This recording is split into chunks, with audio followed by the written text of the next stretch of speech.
This activity is called Through the Hoop. And so here's some items that you're going to need. You're going to need some kind of ball you want the kids to use to throw. We got different sizes. We let the kids kind of choose what size they want to use. I'm going to use the foosball for this one. And then you can see in front of you, I have my disc golf targets. We're working on that overhand throwing and some poly spots. So I got a bunch of poly spots here. I got a bunch on the other side. The goals are kind of lined up down the middle, and you can kind of see I have the height adjusted. I went from the big to the medium to the small, kind of like a pyramid, down below. You can adjust those however high you want, which is nice about those. So in this one, we're going to have the students partner up, or they can play on their own if you have the equipment and space for it. The partner, when it's not their turn, they're going to wait somewhere on the perimeter.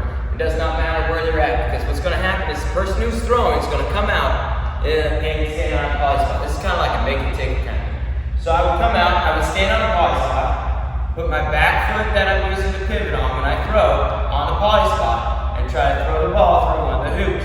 My ball went through the hoop, so I'm going to run out, I'm going to get my ball, and then I would come back. But before I do that, because I made it, pick up the poly spot first, then run out and get the ball, and then return back to their partner. Then we just make a pile of the poly spots, and then they hand the ball to their partner, and then their partner gets to come out and throw.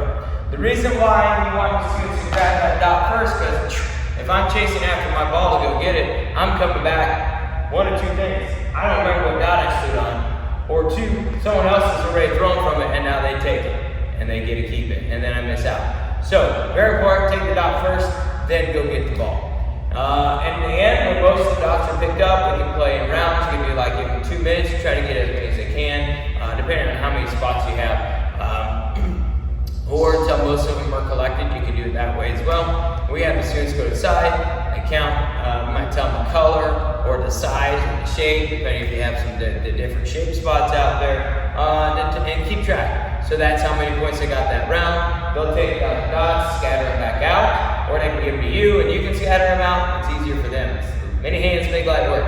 So they can scatter them all out, and then you start the next round. And so then when that round's over, they add to their previous score. So they're going to keep a running total of their score.